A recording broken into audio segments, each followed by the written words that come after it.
वारिस भाई रोकना चाहूंगा, एक बड़ी खबर इस वक्त आ रही है, मैं उस तरफ रुख करना चाहूंगा। और बड़ी खबर यह है कि जो सुसाइड नोट है, जो बड़ी खबर की ओर लगातार नजर बनी हुई थी सुबह से, उसमें आनंद गिरी पर संगीन आरोप हैं। सुसाइड नोट में नरेंद्र गिरी जी ने लिखा है और आनंद के आरोप से मठ की बदनामी हुई है। 13 सितंबर को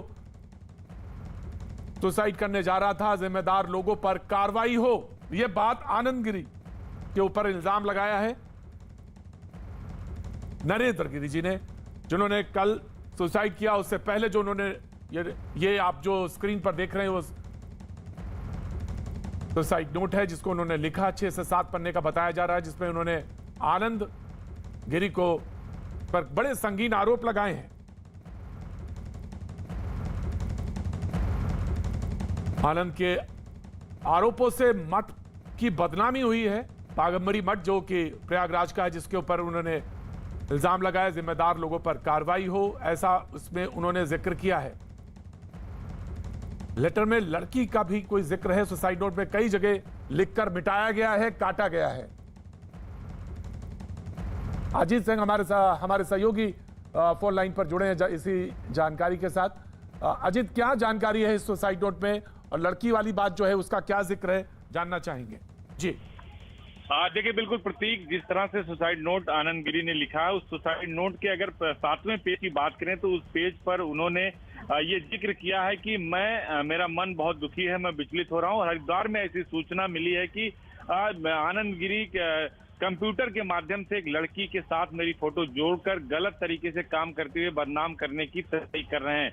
आनंद गिरी का कहना है कि महाराज, यदि मैं जो है सफाई देते रहेंगे और इस पे सफाई नहीं दे पाएंगे, मैं अपनी बदनामी से समाज में नहीं रह पाऊंगा, इससे अच्छा मर जाना ठीक होगा। उन्होंने अपनी सुसाइड नोट के पहले पन्ने पर भी प्रतीक सीधे तौर पर कई सारे नामों का जिक्र किया है, जिसमें आद्या तिवारी, संदीप तिवारी और आनंद गिरी का नाम है, जो हम पहले से सबसे पहले न्यूज इंडिया ने चलाया था कि आनंद गिरी, आद्या तिवारी और संदीप तिवारी ही इसमें शामिल है। उन तीनों की गिरफ्तारी की भी खबर हमने सबसे पहले पुष्टि की थी अपने दर्शकों के लिए। और अब इस सुसाइड नोट से ये साफ हो गया है कि सुसाइड नोट के माध्यम से ये जो उन्होंने बातें लिखी हैं, जो उन्होंने बात कही थी, वो सब कुछ सच निकलकर साबित हो रहा है। और आनंद गिरी को इसीलिए हरिद्वार से लाकर प्रयागराज के पुलिस लाइन में रखा गया, जहां क्राइम ब्रांच उनसे पूछताछ कर रही है। संदीप तिवारी और उनके पिता आद्या तिवारी, जो लेटे हनुमान जी मंदिर के पुजारी हैं, उनको भी गिरफ्तार करके वहीं पर रखा गया। इसीलिए बार बार कहा जा रहा था कि कौन सी ऐसी बात थी जिसकी वजह से नरेंद्र गिरी जो है आत्महत्या कर सकते थे। 24 घंटे पहले रस्सी मंगाते हैं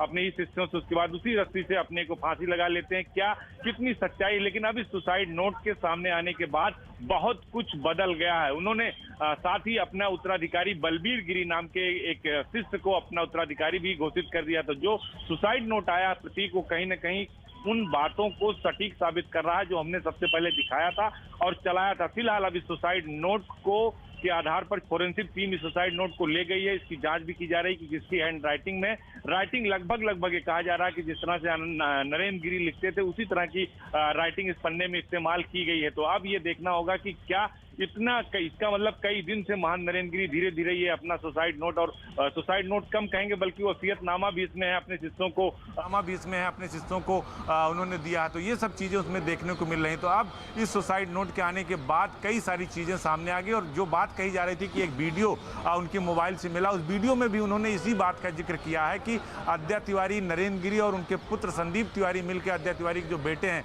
वो उनको किसी लड़की के साथ फंसाने के चक्कर में है, गलत काम करते हुए तस्वीर वायरल कर देंगे, एक फेक वीडियो बना देंगे, जिससे मैं परेशान हूं, मैं समाज में कैसे जिंदा रहूंगा अगर ये वीडियो या फोटो ये वायरल कर देते हैं, जिससे अच्छा होगा अजीत, ये पूरा जो मसला है, अजीत, जो पूरा ये मसला जो अभी प्रारंभिक तौर पे दिख रहा है उसमें मठ के ऊपर जो कहना चाहिए उसकी वसीयत और उस पर जो संपत्ति है उसका लगता है, जिसमें कि कुछ